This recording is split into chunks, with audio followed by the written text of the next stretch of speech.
Hi, and welcome back to Pamela's Taylor Tales. I know I haven't been around a lot lately, but I'm back and I'm excited to do this video.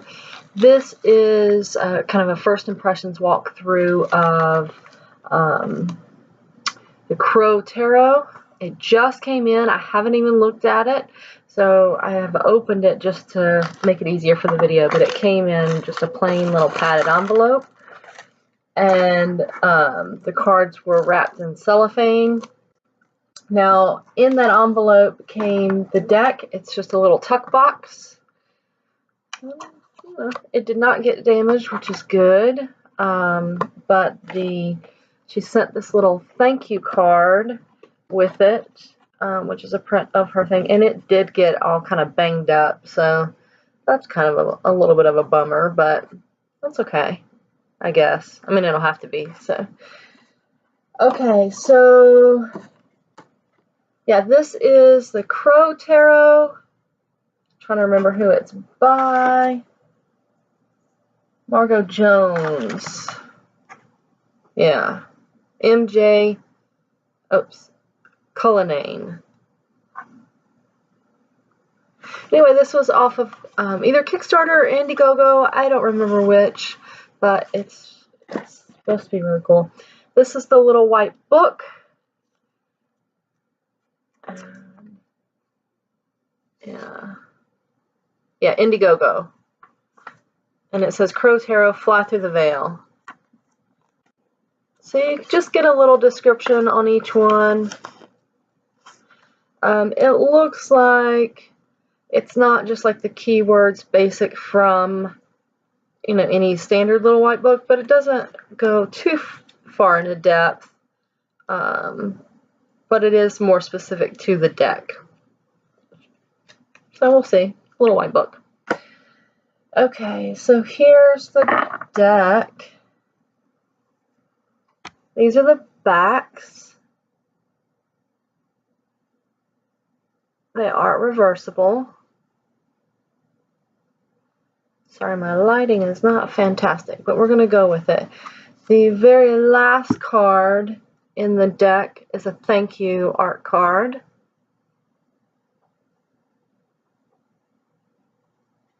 Now this deck, the cardstock, it's thin. It feels like, you know, honestly, it feels like my Green Witch Tarot from Llewellyn. And I did a thickness, kind of a hold-up thickness to see which deck was thicker, because usually you can tell. And in comparison to my Green Witch, and they are the same thickness, pretty much. So the cardstock is thin, guys, but I'm hoping that at least it will be durable, like, because it does have a coating on it. So what I found with my Llewellyn deck with the Green Witch is that while it's thin, I mean, it shuffles like a dream, but it is more durable than you think, and that's what I'm hoping with this deck. So, all right.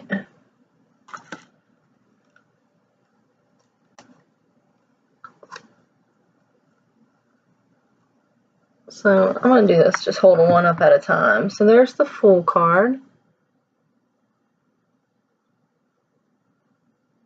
And you can see it has a little sheen to it, so they're not super glossy.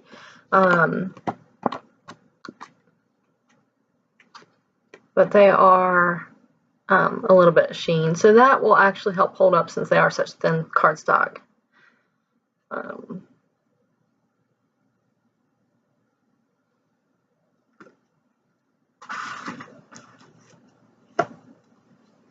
The Magician.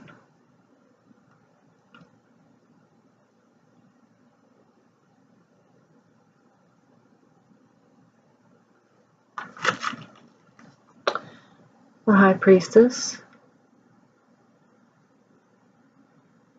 I do like this High Priestess, though.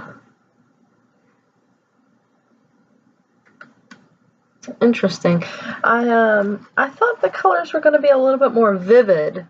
I mean, they're still color and they're really pretty, but I thought they were going to be a little bit more vivid from all the hype that I saw, all the postings, but I don't mind that they're not, because I find that oftentimes really vivid colors kind of turn me off. So, but they are still bright. They're still pretty. They just seem to be toned down. Empress.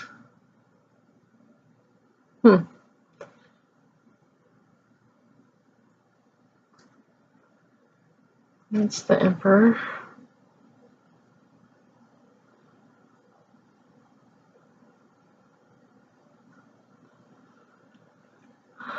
Hierophant. So they still have some key symbols that Rider-Waite-Smith has in there, so it's in that tradition.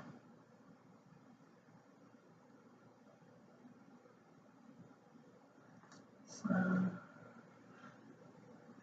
but it is kind of definitely her own art style, which I do like. I'm wondering how readable it's going to be for me with that kind of layering of imagery and the visual weight kind of being all the same, and a little bit, I don't want to say chaotic because I don't feel chaotic particularly, but I don't know. We'll see. We'll see. I'm excited to give them a try, and it's perfect timing, I think. I think it'll be a good deck to start with for this month of October.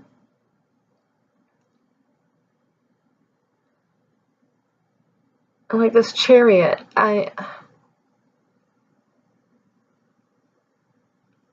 I'll have to read in the little book, because there's a wreath and then there's the moon, some texture, a cloud, but I'm not seeing that kind of push-pull that we see with the Chariot. You know, what is this bird pulling, or what is it being pulled by?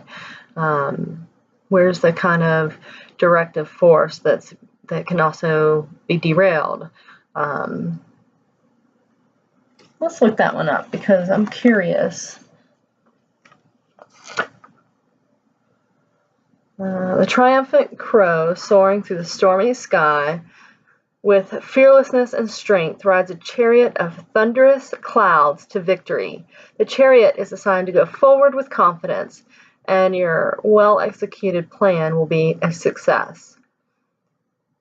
It asks that you summon your power to fly above the barriers and soar through the obstacles. The crow who rides victoriously on the chariot has learned to harness his aggression, extracting only the positive energy required to finish the task. Soaring through the storms. Chariot of thunderous clouds to victory. Okay, so I guess they're calling those clouds the chariot. It doesn't explain to me, like, this wreath, the moon, the symbolism. I'm just a little confused on that card. It doesn't portray what I think she's trying to portray, which is fine. And again, this is just a first impressions. This is not a review. I'm just kind of going through, giving my thoughts. I think it's a really beautiful deck. I do like how, like for instance, the strength coming into the border.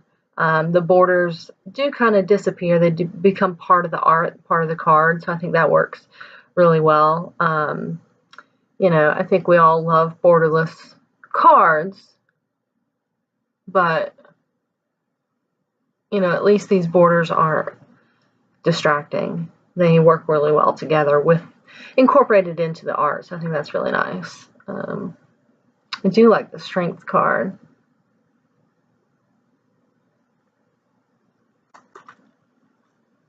Hermit.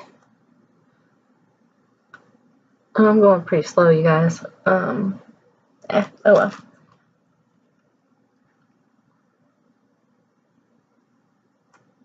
The Wheel of Fortune.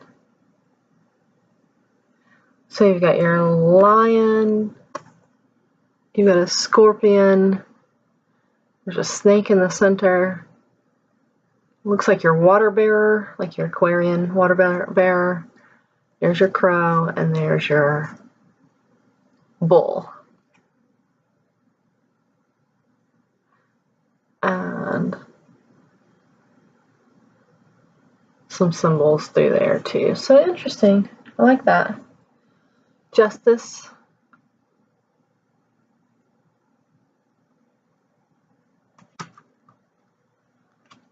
The Hanged Man.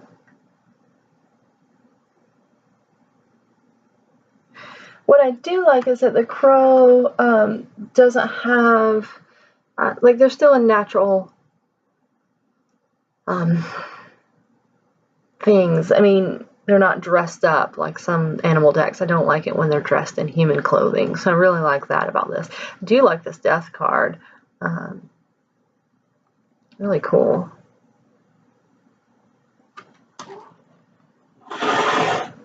Temperance.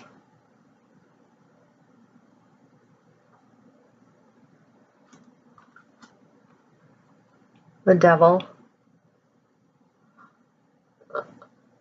So it looks like there's only one, maybe I'm missing it, but there's one bird that's chained to this kind of rock.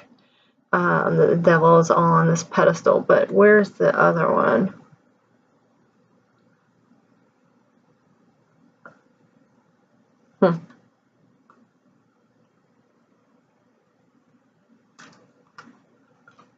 Tower.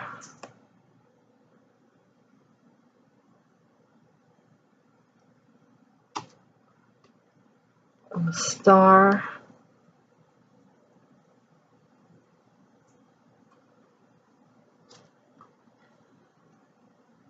The moon,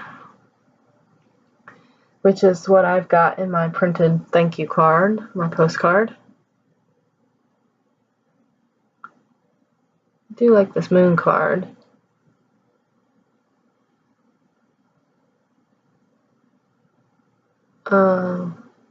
Looks like there's a wolf up in the clouds. There's a lot going on in this card. I think it's a little bit hard to see, but I really do like it. I like there's the caged bird, there's the fish, the path in between. I really like the moon, the sun. You know, the sun is probably one of my favorite cards, and I really dislike that baby on a horse card. And so when someone does something besides that, I think it's fantastic. And so to just kind of replicate that with putting the crow on the horse with some sunflowers, I think is a little lame, to be honest with you. I mean, it's still a pretty card, and you get the idea. But there's so much more to the sun card. And while this is pretty, I'm meh, you know. Judgment.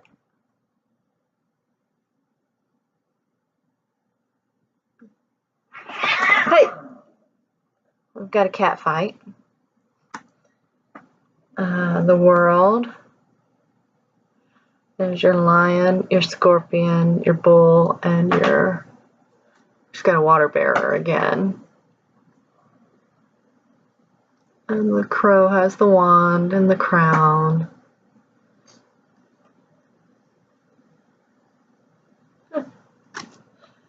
Okay, Ace of Wands.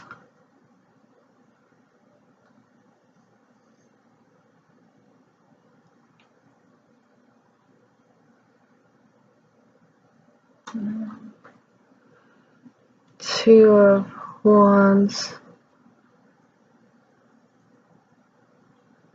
Oh, is that swords? What is this? Nope, it's wands. Okay. Yep, two of wands. So I guess the minors, only the ace has the word Ace of Wands on it, and then it changes to, the format changes. So it just has the number up top. Yeah. Which I like having more image in there, but I don't know, I wish it was consistent.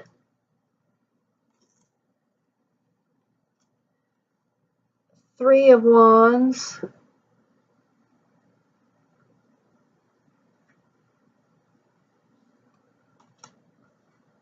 Four.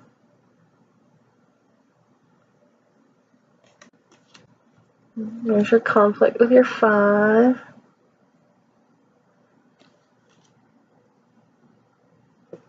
Six. Yeah, I think I like having more image there than text and fancy numbers. It would have been nice if they had all been like this. Actually, it'd been nice if they were all borderless, but, you know.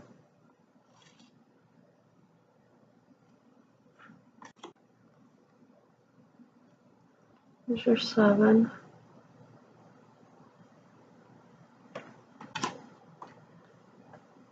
8.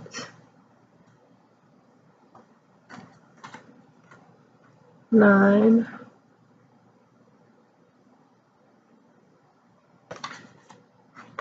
10. Okay, your courts are back to that other format with your Page of Wands.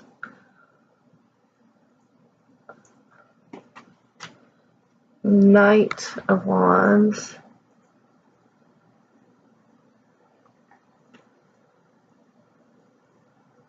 And it's interesting that the color palette on this Knight of Wands, I mean, when I think of Knights, I think of fiery energy. And there's a little bit of fire in the horse, and you've got the sun. But there's a lot of cool imagery, which reminds me of, I mean, it's really beautiful with the texture and everything, but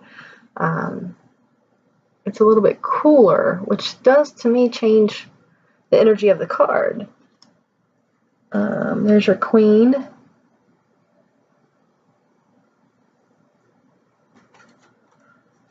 And your King.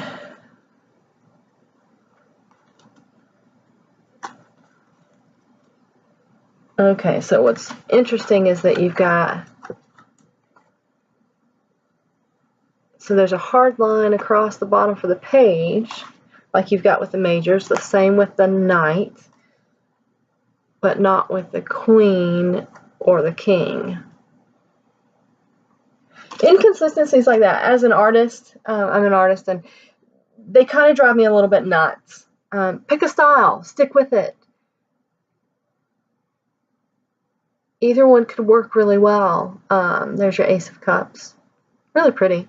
I like the lotus flowers coming out of the overflow pool, the fiery behind the sun, or behind the cup. I'm not sure really what's happening back here. Here's your Two of Cups.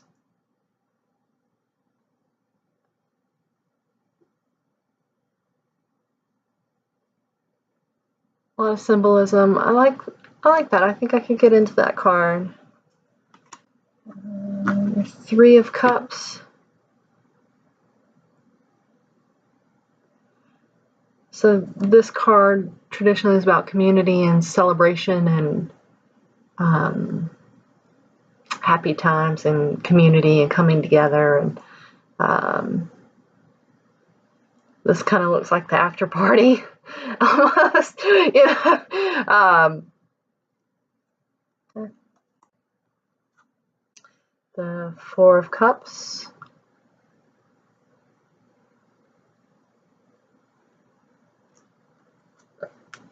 Five of Cups.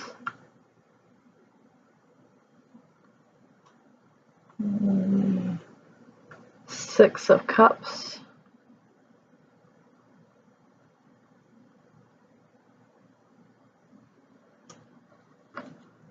Seven of Cups. I do like that this in the Seven of Cups, it's surrounding them, really showing that kind of overwhelm and choice in any direction, and more so than the figure staring up at the sky. This is your Eight of Cups. I like this Eight of Cups. I think that's really beautiful. Nine of Cups.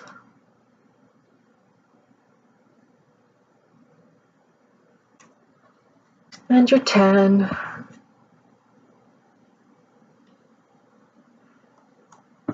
Okay, we're at our page. Again, no hard line across, which I think is fine. But again, inconsistencies throughout the deck don't work for me. Knight.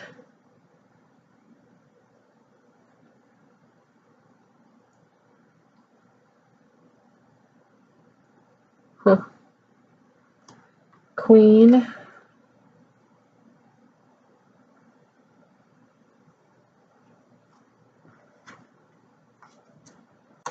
Sure. There's your King.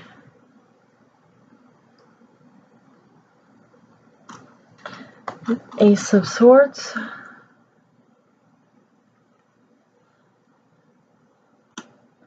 Your Two of Swords.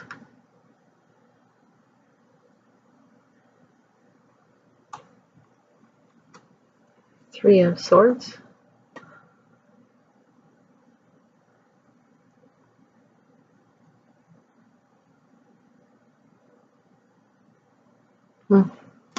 Your Four of Swords.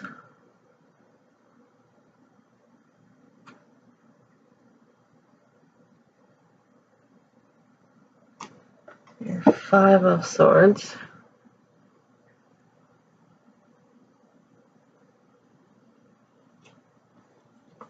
Six.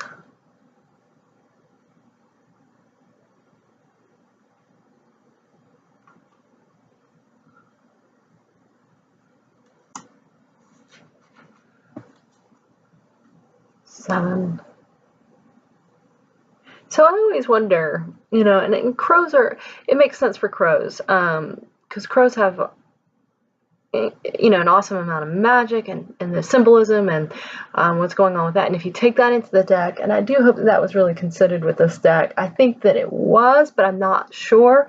And crows they're very smart, and they do collect things and take them back.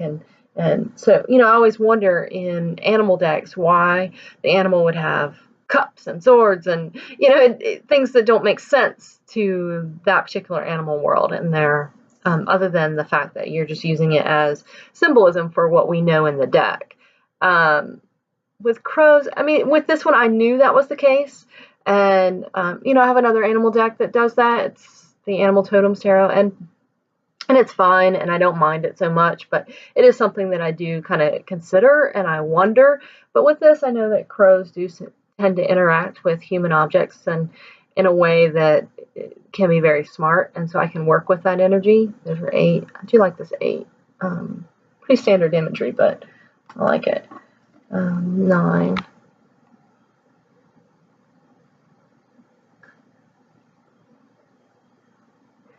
So it doesn't, you know, but that's something to be aware of if that does bother you. These definitely do have the ace, the cups, the swords, the pentacles, you know, the standard suits. And it's pretty much a Rider-Waite-Smith imagery. With different coloration, different textures, and different painting style, but it would have been nice to have pushed that a little bit further. There's your Page of Swords, rather than completely sticking to it. But it's fine. I mean, it's definitely good for referencing the Rider-Waite. It's definitely good for keeping it within that tradition and that system. You know, I just wonder how crows play a part into that world, rather than just the crow becoming the human figure. So I think I'm going to have to really work with this deck and sit with this deck, and I think I'm going to have to do some contemplating and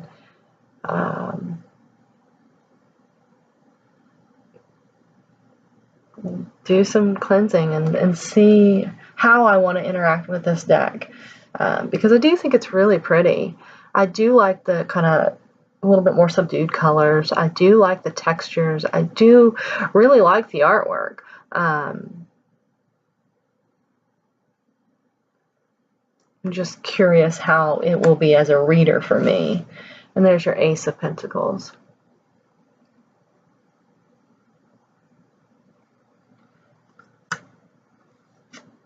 And I wonder how much those discrepancies that I talked about with the design of the cards are going to bother me. And hopefully this doesn't ruin your experience, and this doesn't make it a problem for you if you really like that. But, you know, for me, it's troublesome. And when I lay these out, it's going to really bother me. This is your Two of Pentacles. Interesting. And your Three.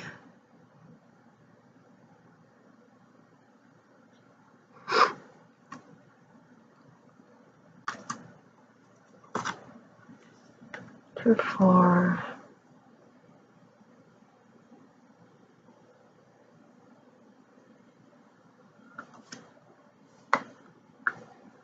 Your Five.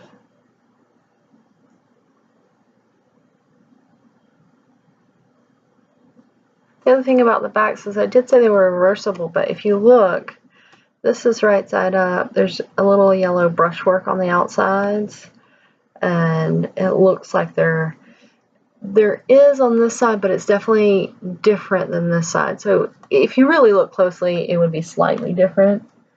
But I don't think that's enough that you would really tell. Let's see. Well, maybe not. Maybe they are the same. No, they're not the same. So this one is upright, this one's reversed, and you can see in this corner.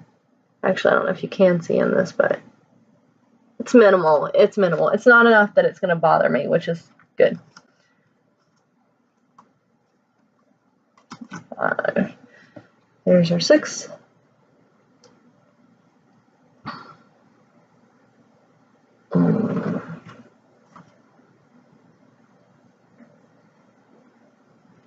So I guess this is kind of where it deviates a little bit. It does change a little bit through the 5 and the 6 of Pentacles. And I like it where she pushes beyond that standard imagery a little bit more than, say, like the Sun card, which is just a clone of what was there. So it looks like she's starting to do that in some of these other ones a little bit, making it more adaptable to the appropriate imagery of the crow.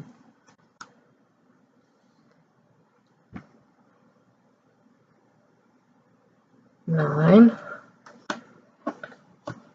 10.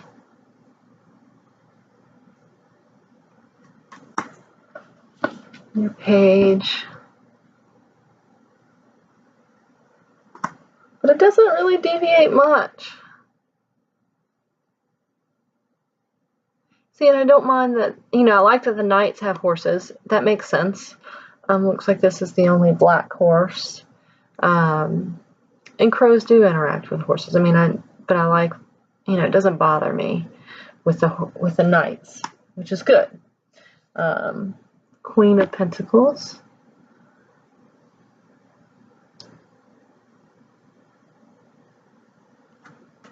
And your King of Pentacles. All right, so that's your walkthrough.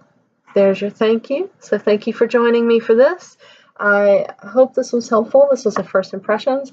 So I don't really know what I think about this deck. I think it's a little too soon for me to, like I said, I literally just got it. I'm not too happy about those discrepancies that I talked about, but I'm open to giving this deck a chance and see how it works, see how it reads, see how it interacts, see if I can really pick out the imagery. Some of it's a little hard to see, so I'm kind of hoping that if I spend some time with it, that it'll open up, because it is really pretty. I mean, it is really pretty, and I don't think my camera captures the colors very well, but it is a pretty deck. So I'm hoping that it'll be a good work deck rather than just a pretty deck. But I'm excited to give it a try. I do like crows. I do like several aspects of this deck. I've been waiting for this deck for a while. So I'm excited to give it a chance.